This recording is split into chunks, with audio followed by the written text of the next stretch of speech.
How to change time zone in MetaTrader application.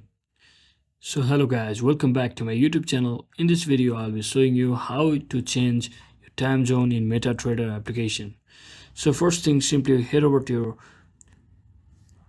MetaTrader application, and once you're inside here, just click on this top left corner bar icon, and once you're here, just click on settings, and from over here scroll all the way down until you see the time zone option. As you can see, there is no any time zone option available because they haven't added any time zone feature yet, due to which you cannot currently change any time zone from their application.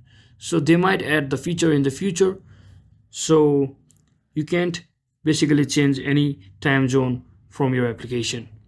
So hope this video was informational guys. If it was, don't forget to like and subscribe to the channel. See you on the next one.